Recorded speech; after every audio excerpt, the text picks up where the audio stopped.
Hello, ladies and gentlemen, and everything in between. Welcome back to GEEXX Reads. Today I want to talk about The Prophet of Lamath by Robert Don Hughes, an image of which you will see here. Excuse me. There will be some spoilers. How many I haven't decided yet. Prophet of Lamath is somewhat of a standard sword and sorcery novel. It was published in 1979. Cover art by Robert K. Sweet. I love his artwork. He is sold. I bought a ton of books just because I love the cover artwork by this guy. So, anywho, as you can tell by the cover, there's a two-headed dragon in the story. Can you see? Two-headed dragon by GEEXX. The dragon sits at a crossroads, an important crossroads between three kingdoms. It is the only pass through the mountains between Lamath in the north, Keominus in the south, and how the hell do you pronounce that? Ngandimar? How do you pronounce that? In the west. Because of the dragon, these three disparate countries pretty much only interact through the use of merchants. The merchants basically negotiate with the dragon to get through the pass safely, both with treasure and with food generally being people. So there is a rather lucrative slave trade going on between the three kingdoms, where they do their best to skirt around and find captives. It's not quite clear how they do this, that the dragon pass is really the only way to get through, but there are other ways to get through. There's sailing on the ocean. There is some other less negotiable passes through dense forests and stuff. Anywho, the book starts off with a merchant approaching Dragon's Gate with a caravan.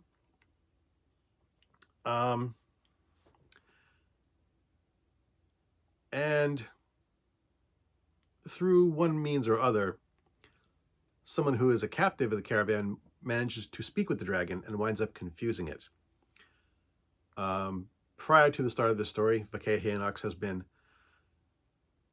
sitting at Dragon's Gate for a few centuries. It doesn't need to fly around and get food anymore. It's pretty much content with its regularly scheduled meals and tithes.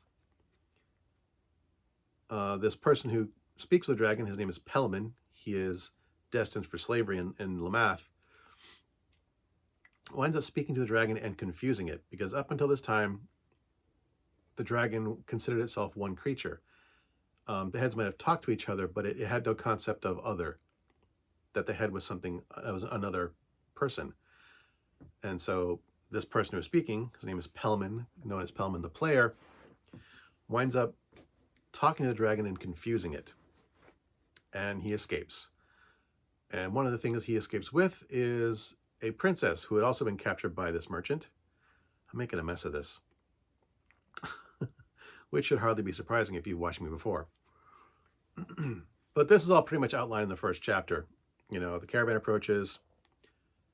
During the negotiations, Pelman speaks up, confuses the dragon. He escapes with the princess. And the dragon is confused.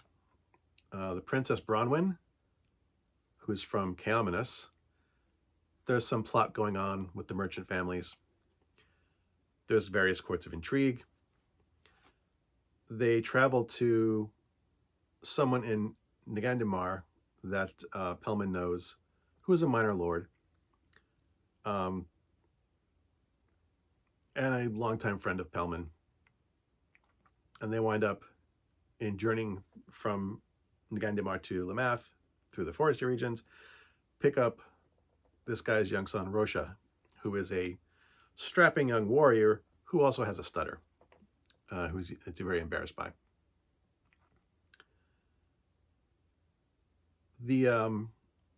Some background for the region itself.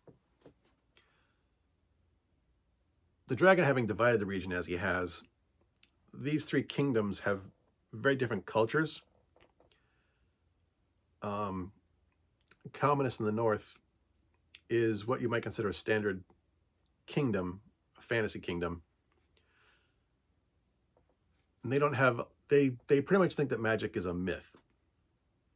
Whereas in Gandamar, there are various people who actually work magic there, and they're respected. Gandamar is basically a loose coalition of feudal lords, who is their king is basically considered a, you know, um, he's a king among equals. He doesn't really lord over the other um, various lords. And then Lamath is basically a theocracy, where religion is very, very important to everyone, including the king. And the priests have a lot of say in what goes on.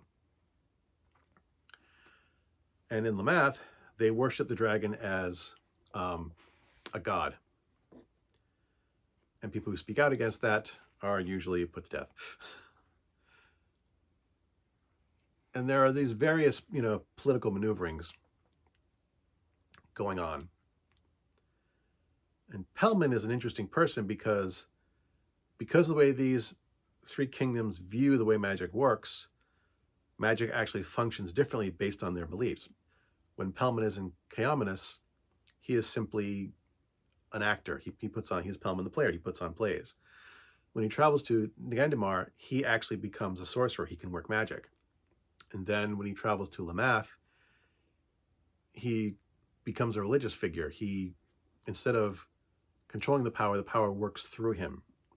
More like he enacts miracles. So there is an undercurrent of religion in this book, which I think is approached very interestingly. There's some also interesting dynamics as well. Bronwyn, the young princess, you would think would be attracted to Rosha, the strapping young warrior. But, she's a princess. She views him as just some, lesser person. She is initially very much attracted to Pellman. But Pellman, as a middle-aged person, I'm never sure exactly what his age is, but if I had to guess, he'd be in his mid to late 30s, early 40s at most. But probably, yeah, mid to late 30s. And she is basically like an 18 or 19-year-old princess, maybe 20. Rosha is about her age and, of course, is smitten with the princess's beauty. And, Pellman's just kind of trying to be standoffish. And they try and teach them about, as they travel together from Rosha's family castle to Lamath, they kind of become his initiates. So there's, like I said, there's, definitely a good half of this book there's a religious element that I don't think it's overly preachy. I think it's actually handled very, very well. The Pellman makes the distinction between the power as magic versus the power as the power that works through the world, the power that exists. Lightning and fire are transitory. Air and, earth and water are permanent. He is more like a kind, wise mentor as the prophet of Lamath than anything else. He found this book, this ancient book that tells him more history of the world than most people are aware of. And he uses this as like, I guess you'd say, spiritual,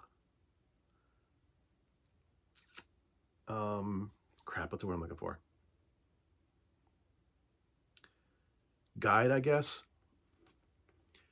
He doesn't take the words in it as necessarily as gospel as opposed to, except for some of the historical stuff. But he's trying to not to convince, but to teach people about how he views the power that moves through him. And knowing that Robert Don Hughes studied theology and studied to be a minister, you can kind of see that coming through. But again, I think he does it pretty well without being overly preachy. There are other interesting character dynamics as well. There's some surface.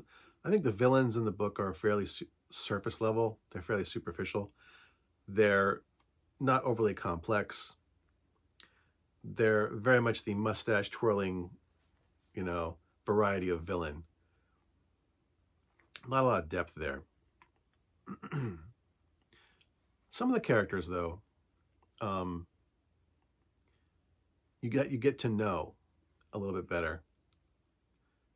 There's definitely a lot more to them than initially meets the eye. There's a